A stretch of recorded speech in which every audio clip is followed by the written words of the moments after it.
ये हमारा अध्यात्म का अनुभव की बात है। नहीं तो क्या कर दिया जाए जिससे आप बच सकते हो? सोचो आपको क्या मिल जाए? एक ऐसा शब्द बोल दो जिससे आप निर्भय, निश्चिंत और निःशोक हो सकते हैं। एक बोलो कि ये मिल जाए तो मैं बिल्कुल निश्चिंत हो जाऊंगा और आज से कोई कामना नहीं करूंगा। बोलो, कोई एक बात बोलो। नहीं बोल सकते। आज हमारे बच्चों में बहुत जल्दी इतना सोचने की क्षमता आ गई है कि अब तो यार जीवन किस काम का। कहीं कोई ब्लैकमेल कर रहा तो जीवन, अरे हमें लड़ना है।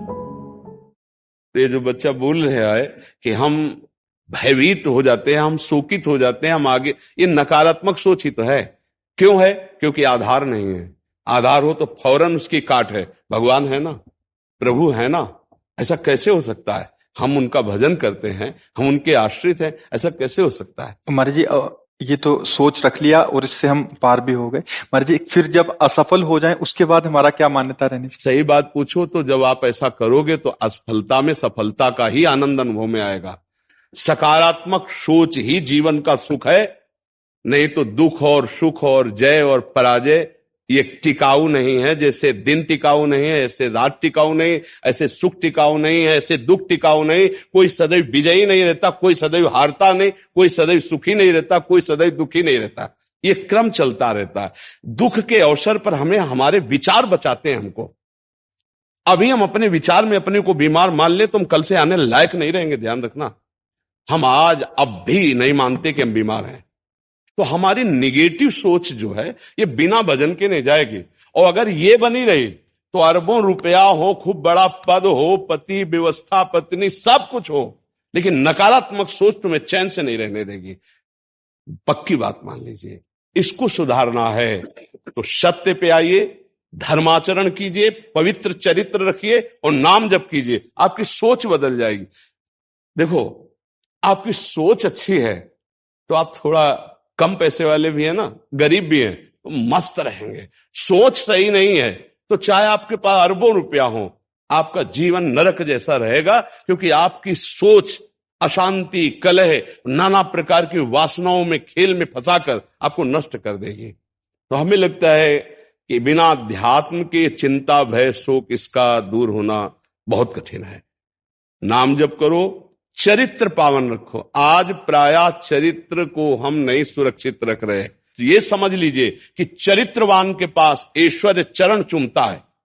चरित्रहीन चाहे आप जितना धन एकत्रित कर ले, शांति और सुख का अनुभव नहीं कर सकते।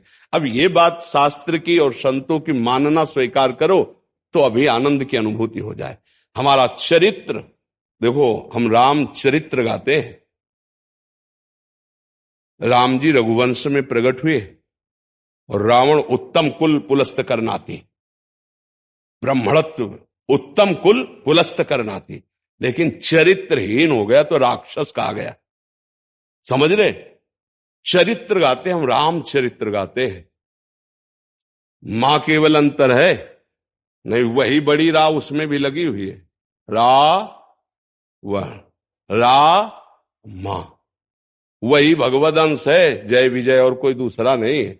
ये लीला करके दिखाया कि एक चरित्रहीन हो गया तो राक्षस है, चरित्रवान वही भगवान। सब में भगवान है, वही अब लीला कर रहे हैं। देखो, हम अपने चरित्र को पावन रखें, हम धर्म से चले, नाम जप करें तो अब कहीं भी आपके अंदर नकारात्मक भाव आपको परास्त नहीं कर सकता। यह हमारा अध्यात्म का अनुभव की बात है। नहीं तो क्या कर दिया जाए जिससे आप बच सकते हो? सोचो आपको क्या मिल जाए? एक ऐसा शब्द बोल दो जिससे आप निर्भय, निश्चिंत और निःशोक हो सकते हैं। एक बोलो कि ये मिल जाए तो मैं बिल्कुल निश्चिंत हो जाऊंगा और आज से कोई कामना नहीं करूंगा। बोलो, कोई एक बात बोलो। नहीं बोल सकते, क्योंकि एक के साथ हजारों बातें लगी हुई हैं।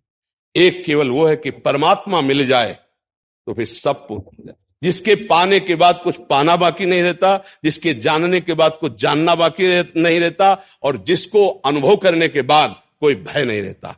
5 वर्ष के प्रहलाद जी हैं, त्रिभुवनपति हिरण्यकश्यप है, सकारात्मक सोच है, मेरा हरि मेरी रक्षा कर रहा है, बाल बांका भी नहीं कर पाया। हाँ, अगर हमारी कभी पराजय होती तो उस समय भगवान इतना बल देते हैं, इतना सुख देते हैं कि वो पराजय क्षण में नष्ट हो जाती, हमें शोक नहीं होता। देखो, बड़े बड़े भक्तों को पराजय का मुख देखना पड़ा। धर्मराज युधिष्ठिर अभिषेक हुआ, इंद्रप्रस्थ के सिंहासन पर चक्रवर्ती सम्राट पद पर बैठे, कपटियों ने कपट करके परास्त किया। 12 वर्ष का वनवास, 1 वर्ष का अज्ञातवास, परिणाम भारी कष्ट सहा। ऐसे महारथियों को छुप के रहना पड़ा, लेकिन परिणाम फाइनल पे आइए तो चक्रवर्ती सिंहासन पर महाराज युधिष्ठिर ही बैठे, उनके कुल में कोई नहीं रह गया, सब विनाश को प्राप्त हो गए। तो हमें लगता है धर्माचरण, भगवद आश्रय, पराजय कभी होती भी है तो वो विजय की ही आशा पुष्ट करती है, और भगवान इतना बल देते हैं कि पराजय उसे दुख नहीं दे पाती है। तो इसलिए हमें नाम जप करना चाहिए, भगवद आश्रित होकर के अध्यात्म को समझना चाहिए। आज हमारे नवीन बच्चे अध्यात्म को नहीं समझ रहे, तो बड़ी आचरण में बड़ी अपवित्रता आ चुकी है। आप देख लीजिए कैसे कैसे गंदे अपने जीवन को इन अवगुणों से युक्त कर लिया गया, व्यसन, व्यभिचार। अब ये अध्यात्म का ज्ञान ना होने के कारण अपना नाश कर रहा है। तो चरित्रहीनता, गुणहीनता और नकारात्मक सोचे, अगर इनको हमें ठीक करना है तो हमें बहुत सावधान रहना, हमें अपने चरित्र को बचाना है। आज हमारे बच्चों में चरित्र सुरक्षित नहीं रह पा रहा है। आज बच्चों का जीवन बड़ा संकटपूर्ण जा रहा है। बात पक्की समझना, हमको जब ऐसी बात आती है तो हम दुखी होकर के बोलने लगते हैं कि आज हमारे राष्ट्र का जो ये नवीन भविष्य है, ये संकटपूर्ण परिस्थिति में जा रहा है। गर्लफ्रेंड, ये बॉयफ्रेंड, ये व्यसन, ये इनको चैन से नहीं रहने देंगे।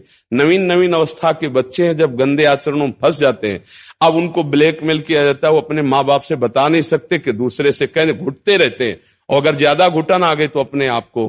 तो इसलिए हमें लगता है अध्यात्म को समझा जाए और नाम जप करते हुए चरित्र पावन रखा जाए। आपका इसमें कोई संशय? हाँ, आप अच्छे आचरण वाले बने, खूब नाम जप करें और धैर्यपूर्वक विश्वास रखें कि भगवान मेरे साथ हैं। अगर कभी ऐसी हार या पराजय या दुख आता है तो हम उसको सहने के लिए धैर्यवान रहें। हम उसमें इतना निगेटिव न सोच जाए कि हमारा जीवन से ही निराशा हो जाए। आज हमारे बच्चों में बहुत जल्दी इतना सोचने की क्षमता आ गई है कि अब तो यार जीवन किस काम का। कहीं कोई ब्लैकमेल कर रहा तो जीवन, अरे हमें लड़ना है। हम कल भी कह रहे थे कि बच्चों को चाहिए माता पिता से दोस्त जैसा व्यवहार करें, और माता पिता को चाहिए कि बच्चों से दोस्त जैसा व्यवहार करें।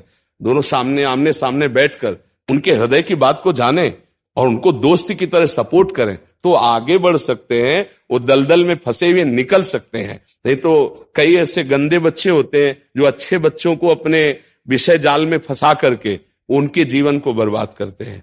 बकाया नकारात्मक सोच के लिए नाम जप बहुत जरूरी